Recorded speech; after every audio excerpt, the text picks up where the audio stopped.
తిరుమల శ్రీవారి బ్రహ్మోత్సవాలలో ప్రత్యేక ఆకర్షణగా నిలుస్తుంది సైకత శిల్పం.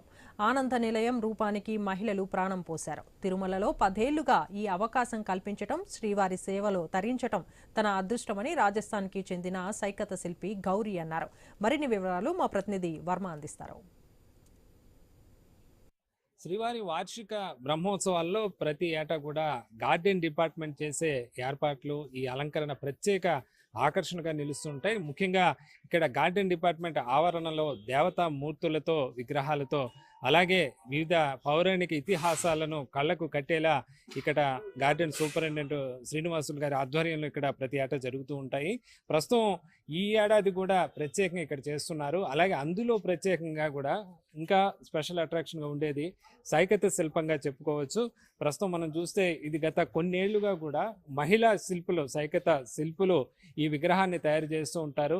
ఇది స్పెషల్ అట్రాక్షన్గా ఉంటుంది. మనం చూస్తున్నాం విజువల్లో కూడా గౌరీ అనే ఈ మహిళా సైకత శిల్పి, ఆమెకు సహాయంగా కూడా ఇక్కడ మిగతా అందరూ కూడా పనులు చేస్తున్న పరిస్థితి అయితే ఉంది. రాత్రి పగలు కూడా కష్టపడి ఇంకా బ్రహ్మోత్సవాలు మరో 2 రోజులే ఉన్న నేపథ్యంలో కూడా ఏర్పాట్లన్నీ పూర్తవుతున్న పరిస్థితి అయితే ఉంది. ప్రస్తుతం ఈసారి ఎలాంటి శిల్పాన్ని రూపొందిస్తున్నారు, ఒకసారి ఆమెతోనే వివరాలు తెలుసుకునే ప్రయత్నం చేద్దాం. నమస్కారం అండి. మీరు గత కొన్నేళ్ళుగా చేస్తున్నారు, ఎంతకాలంగా చేస్తున్నారు ఇక్కడ బ్రహ్మోత్సవాల్లో సైకత శిల్పాన్ని? This is my 10th time I'm coming to Tirupati, and very happy to be here. Like from past 10 years, I'm been blessed by Venkateshwara Lord that I'm able to do the sand art here. This is the concept which I've done. Garuda carrying Ananda Nilayam. Sir Srinivas Garu, sir TTD superintendent, sir. He usually has a very good themes. So this is the 10th. మన సైకత శిల్పం చేసి శిల్పం తయారు చేయడానికి సైకత శిల్పం ఇక్కడ మీకు This takes like 3 to 4 days.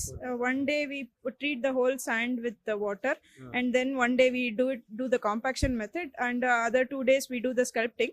Seeing to the sand size and the design, we do it from top and come down to bottom. Once again, we can't climb back.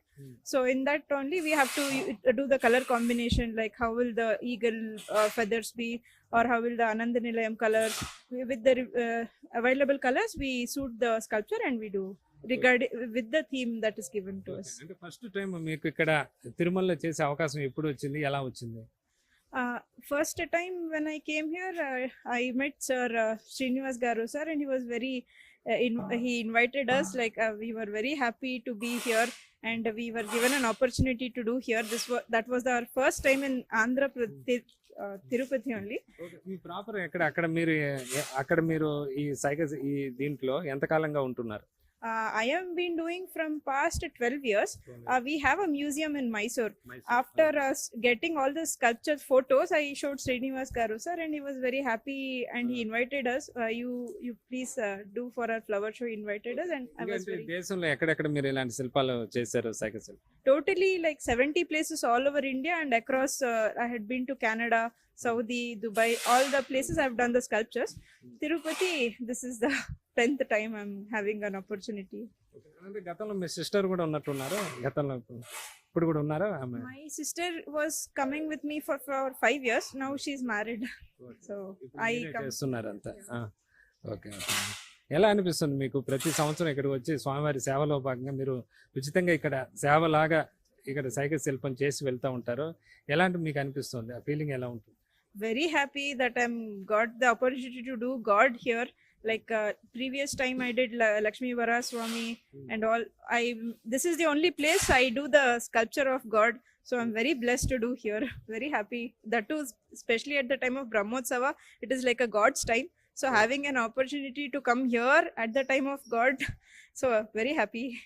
All over across India and world, like this is the only place they do devotional themes like Hindu related sculptures. This is the only place where I've seen like all the themes. This is like an educative for the future generation. Like we get to know the stories of how the mythology was done, and what is the stories of Rama, Sita and all.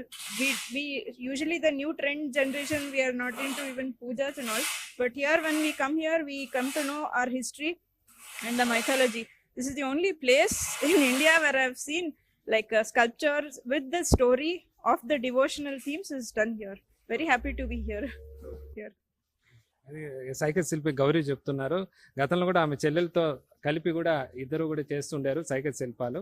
ప్రస్తుతం మనం చూస్తే ఈసారి ఏదైతే గరుత్మంతుడు మనకు ఆనంద నిలయాన్ని అక్కడ పైన స్వర్గలోకం నుంచి కిందకి, వైకుంఠం నుంచి కిందకి తీసుకొచ్చిన ఆ దృశ్యాన్ని పూర్తిగా కళ్ళకు కట్టేలాగా ఇక్కడ ఏర్పాటు చేస్తున్నారు.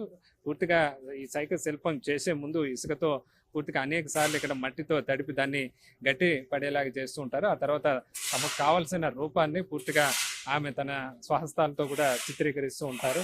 ఇలా గత 10 ఏళ్లుగా కూడా స్వామివారి సేవలో ఈమె మహిళా సైకత శిల్పి పాల్గొంటున్నారు. అలాగే దాదాపు 12 ఏళ్ళుగా తనకి ఈ రంగంలో అనుభవం ఉంది. దేశంలోని 70 ప్రదేశాల్లో అలాగే విదేశాల్లో కూడా సైకత శిల్పాలు చేసిన అనుభవం కూడా ఈ మహిళా సైకత శిల్పికి అయితే ఉందని చెప్పొచ్చు. ఈ ఏడాది కూడా గరుత్మంతుడి రూపాన్ని, గరుత్మంతుడు ఏదైతే ఆనంద నిలయాన్ని భూమికి తెచ్చే ఇక అద్భుతమైన మరో శిల్పం తయారీలో నిమగ్నమైన పరిస్థితి అయితే ఉంది. ఇది బ్రహ్మోత్సవాల సందర్భంగా గార్డెన్ డిపార్ట్మెంట్లో ఈ సైకత శిల్పానికి సంబంధించిన ఏర్పాట్ల పరిస్థితి. Cameraman Veeraithu Varma, I News, Tirumala. మరిన్ని డీటెయిల్స్ చూసే ముందు బులెటిన్లో షార్ట్ బ్రేక్ తీసుకుందాం. స్టే